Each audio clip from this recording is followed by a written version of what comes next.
बिस्मिल्लाहिर्रहमानिर्रहीम। अस्सलाम वालेकुम दोस्तों, क्या हाल चाल है? ठीक है, सब खैरियत से हैं। अल्लाह पाक से दुआ है कि अल्लाह पाक आपके रिज़्क़ में उम्र में ढेरों बरकत अता फरमाए। और आप देख रहे हैं अपना यूट्यूब चैनल शाम कीम कैटल फार्म। आज की जो वीडियो है बहुत इंटरेस्टिंग वीडियो है। और सबसे पहले मैं आपको एक जो आने वाला फ्यूचर का फार्मर है, अल्लाह करे कि वो कामयाब हो, उससे मैं आपको मुतारफ़ कराना चाह रहा हूँ। मेरे ये साथ खड़े हैं मुजम्मल भाई हैं, मेरे कज़न भी हैं, बैंक ऑफ पंजाब में बहुत अच्छी पोस्ट पे जॉब कर रहे हैं, लेकिन इनको भी इंटरेस्ट है इस बिज़नेस का। तो उम्मीद है कि आज की वीडियो में इनके जो सवालात हैं वो भी मैं इनको जवाब दूंगा, और उसके साथ साथ आपके भी सवालात जो बहुत सारे लोगों के जहन में आते हैं वो भी क्लियर होते जाएंगे। और आज की जो वीडियो का टॉपिक है वो है मक्की के सैलेज के मतलब के। बहुत सारे जो दोस्त हैं उनको ये शिकवा है कि हमारे एरिया में मक्की नहीं होती है, अगर मक्की होती है तो हमारे पास ज़मीन नहीं है तो हम सैलेज कैसे तैयार करें, अगर सैलेज नहीं है तो उसका अल्टरनेट क्या है, उसका मुतबादल कौन सी खुराक है कि हम फैक्ट्री का बिज़नेस कर सकें। तो इंशाल्लाह ताला आज की जो वीडियो है उसमें ये आपके सारे मसले हल हो जाएंगे। आपको अगर मक्की का सैलेज नहीं मिल रहा तो इंशाल्लाह ताला उसका जो मुतबादल है वो मैं आपको तफसील से मुकम्मल डिटेल से बताऊंगा कि उसका जो मुतबादल है उसमें कौन कौन सी चीज़ें आती हैं, उनका प्रोटीन लेवल क्या होता है, क्या वो मक्की के सैलेज से कई गुना बेहतर है या नहीं।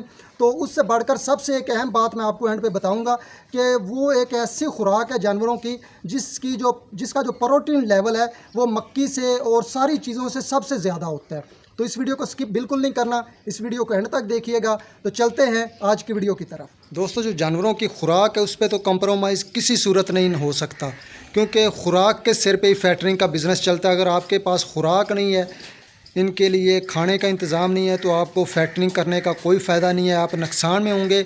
और जो खुराक का सबसे बेहतरीन ज़रिया है वो होता है साइलेज, और साइलेज जो है वो सबसे ज़्यादा मक्की से तैयार किया जाता है, क्योंकि पाकिस्तान में ज़राअत का निज़ाम बहुत ज़्यादा है और इसी वजह से मक्की हर जगह पे तकरीबन काश्त होती है।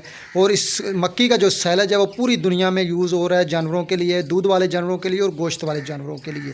और जो मक्की का सैलेज होता है उसमें जो प्रोटीन होती है वो 6.5 से लेकर 8.5% तक होती है, यानी कि ये प्रोटीन से भरपूर होता है और जानवरों की पसंदीदा ग़िज़ा होती है। इससे दूध में भी इजाफ़ा होता है और गोश्त में भी इजाफ़ा होता है। लेकिन सबसे बड़ा जो मसला आता है पाकिस्तान में कि कुछ इलाकों में मक्की काश्त नहीं होती। अगर मक्की काश्त होती है तो लोगों के पास अपनी ज़मीन नहीं होती, वो अपनी काश्त नहीं कर सकते। अगर वो अपनी काश्त कर लें तो उनके पास सैलेज बनाने के वो ज़रिए नहीं होते, वो मशीनरी वगैरह नहीं होती कि वो प्रॉपर तौर पर इसका सैलेज तैयार कर सकें। तो परेशान नहीं होना, इसका अल्टरनेट मैं आपको बताने जा रहा हूँ। इसका जो मुतबादल है कि जिन इलाकों में मक्की नहीं होती वो सैलेज नहीं परचेज़ कर सकते, तो उनके लिए सबसे बेहतरीन जो ज़रिया है वो है ज्वार, जिसको हम पंजाबी में चरी भी बोलते हैं। और ज्वार जो है वो पूरे पाकिस्तान में हर जगह पे काश्त होती है और हर जगह पे आसानी से मिल भी जाती है। और ज्वार के अंदर जो प्रोटीन लेवल होता है वो 6% होता है। मक्की के सैलेज से इसकी जो प्रोटीन लेवल है थोड़ा सा कम होता है। इसका तरीक़ेकार ये होता है कि ज्वार जब सिट्टे पे आ जाती है, जो सिट्टा होता है वो कच्चा पक्का होता है, 50% कच्चा होता है, 50% पक चुका होता है, तो उसको आप कटाई करें, चॉप करें और उसको आप जैसे सैलेज हम डंप करते हैं वैसे डंप कर दें 35 से 40 दिन के लिए। और उसके बाद आप इसको इस्तेमाल करना शुरू कर दें तो आपको मक्की के सैलेज की तरह इसका रिज़ल्ट मिलेगा और बहुत ज़बरदस्त और शानदार रिज़ल्ट मिलेगा। उसके बाद मक्की नहीं है, ज्वार नहीं है, उसके बाद जो तीसरी चीज़ आती है वो आती है रूट ग्रास। रूट ग्रास का आजकल बहुत ज़्यादा सिस्टम बन चुका है, पाकिस्तान में बहुत ज़्यादा काश्त हो रहा है। इसका भी बहुत ज़बरदस्त प्रोटीन लेवल होता है। रूट ग्रास का जो प्रोटीन लेवल है वो 8% से लेकर 10% तक होता है। ये कुतरा करने की भी ज़रूरत नहीं है, इसको डंप करने की भी ज़रूरत नहीं है। हाँ, एक बात मैं आपको बताता चलूँ कि कुछ लोग कहते हैं ये ग्रास है या कोई भी सब्ज़ चारा है तो वो सब्ज़ ही खिला दें तो वो बहुत ज़बरदस्त फ़ायदा देता है। मैं आपको बताता चलूँ कि जो चीज़ ज़्यादा सब्ज़ होती है, जैसे ग्रास होगी, बरसेम होगी, लूसन हो गया, जो सब्ज़ होता है इसके अंदर पानी की मकदार बहुत ज़्यादा होती है और प्रोटीन की मकदार कम होती है। तो जब हम इसको थोड़ा सा खुश्क करके हे बना लेते हैं तो इसके अंदर पानी की मकदार कम हो जाती है और जो इसके अंदर प्रोटीन का लेवल है वो बढ़ जाता है। इसी तरह आप रूट ग्रास को कटाई करें, और कटाई इस तरह करें कि ये इसके जो ऊपर फूल लगते हैं बीज बन के पक ना जाए, वो कच्चा ही हो तो आप इसकी कटाई करें। इसको 2 से 4 दिन धूप में खुश्क करने के बाद आप इसको किसी सायादार जगह पे ढेर लगा दें और उसके बाद आपको इसको वैसे ही इस्तेमाल करना है, किसी सैलेज की तरह इसको डंप नहीं करना। कुतरा ना भी करेंगे आप, वैसे लंबा ही जानवरों के आगे डालते जाएंगे तो जानवर बड़े शौक़ से खाएंगे। और इसका जो प्रोटीन लेवल है वो 8 से 10% होता है और इसका जो रिज़ल्ट है वो शानदार होता है, बहुत आउट क्लास इसका रिज़ल्ट मिलता है। और ये मक्की के सैलेज से इसकी जो मेहनत है वो कम होती है। उसके बाद आगे जो चीज़ है बाजरा पाकिस्तान में भी हर जगह मिलता है, हर जगह पे इसकी काश्त होती है और उसके अंदर जो प्रोटीन का लेवल है वो 10% से लेकर 11% तक होता है। उसका भी तरीक़ेकार ज्वार की तरह ही है, मक्की की तरह ही है कि आप उसको भी कटाई करें, उसका सिटा कच्चा पक्का हो, कटाई करने के बाद आप उसको कुतरा करके उसको डंप कर दें 35 से 40 दिन तक, तो वो भी आपका बड़ा ज़बरदस्त सैलेज बनेगा और उसका जो प्रोटीन लेवल है वो ज्वार और रूट ग्रास से भी ज़्यादा है, मक्की से भी उसका प्रोटीन लेवल ज़्यादा है। तो इंशाल्लाह ताला इसका भी बड़ा अच्छा रिस्पॉन्स आएगा और इसकी काश्त भी बहुत ज़्यादा रकबे पे हो रही है पाकिस्तान में भी और लोग इसका इस्तेमाल भी कर रहे हैं, लेकिन सब्ज़ चारे के तौर पे कर रहे हैं। तो मैं कहता हूं कि अगर आप इसको सैलेज के तौर पे इस्तेमाल करेंगे तो सब्ज़ चारे से कई गुना आपको इसका अच्छा रिस्पॉन्स मिलेगा।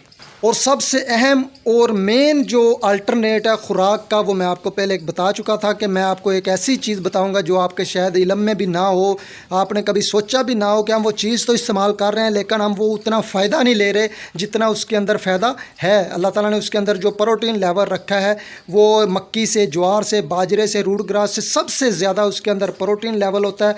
तकरीबन 15% से लेकर 19% तक उसके अंदर प्रोटीन लेवल होता है और वो चीज़ है अल्फ़ा जिसको हम लूसन भी बोलते हैं। प्रोटीन से भरपूर होता है और पाकिस्तान में भी ये भी बहुत ज़्यादा रकबे पे काश्त होता है और इसको हम आम तौर पर सब्ज़ चारे के तौर पे इस्तेमाल करते हैं। लेकिन अगर हम इसको हे बना लें, इसका सैलेज बनाने की ज़रूरत नहीं है, इसको हे बनाई जाती है। इसकी हे बनाने का मकसद ये होता है कि इसके अंदर जो पानी है वो धूप में खुश्क हो जाए कटाई करने के बाद, और इसको खुश्क करने के बाद आप एक जगह पर इसको इकट्ठा कर लें और वो जानवरों को खिलाना शुरू कर दें तो इसका जो प्रोटीन लेवल है बहुत ज़बरदस्त होता है। इसका रिज़ल्ट आपको सब्ज़ चारे से कई गुना ज़्यादा मिलेगा।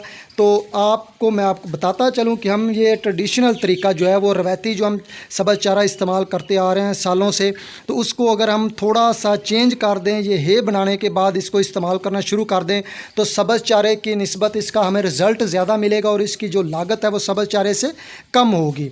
तो एक और बात आपको बताता चलूँ कि ये जो आप हे इस्तेमाल करते हैं या सैलेज इस्तेमाल करते हैं उसके अंदर थोड़ा सा तूड़ी का इस्तेमाल लाजमी करना होता है क्योंकि जानवर खुश रहता है। और दूसरा ये है कि तूड़ी जो पेट भरने के काम आती है, उसके अंदर उतनी प्रोटीन तो नहीं होती लेकिन पेट भरने के काम आती है। जब तूड़ी इस्तेमाल करते हैं तो फिर वंडे का इस्तेमाल लाजमी होता है, चाहे आप इस्तेमाल कर रहे हैं मक्की का सैलेज, बाजरा, ज्वार या हे इस्तेमाल कर रहे हैं, लेकिन जो वंडा है वो बहुत ज़रूरी होता है। और वंडा जो है वो कौन सा इस्तेमाल करना चाहिए, वो आपको जिस वंडे का रिज़ल्ट ज़बरदस्त मिल रहा है आप वो इस्तेमाल करें, या आपको कोई अगर कमेंट करता है कि इस वंडे का रिज़ल्ट ज़बरदस्त है, उसने वो तजर्बा किया हुआ है, आप वो इस्तेमाल करें। मैं जो वंडा इस्तेमाल कर रहा हूँ हाजी आशिक साहब वाला वंडा इस्तेमाल कर रहा हूँ, माशाल्लाह बहुत ज़बरदस्त रिज़ल्ट है। 2 साल से मैं इस्तेमाल कर रहा हूँ। पहले मैंने कई कंपनियों के वंडे इस्तेमाल किए थे, मैं उनका नाम नहीं लेना चाह रहा, तो लेकिन जो रिस्पॉन्स हमें इस वंडे से मिला है वो किसी और वनडे में नहीं मिला। बहुत ज़बरदस्त रिज़ल्ट होता है।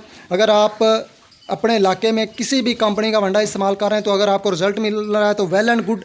अगर आप उस वनडे के रिज़ल्ट से मुतमिन नहीं हैं तो एक दफ़ा हाजी आशिक साहब वाला वंडा आप ज़रूर इस्तेमाल करें। तो मुझे उम्मीद नहीं यकीन है कि इंशाल्लाह ताला आपको उसका रिस्पॉन्स बहुत ज़बरदस्त मिलेगा और उस वनडे का जब रिज़ल्ट मिलेगा तो आप बाकी वनडों को भूल जाएंगे।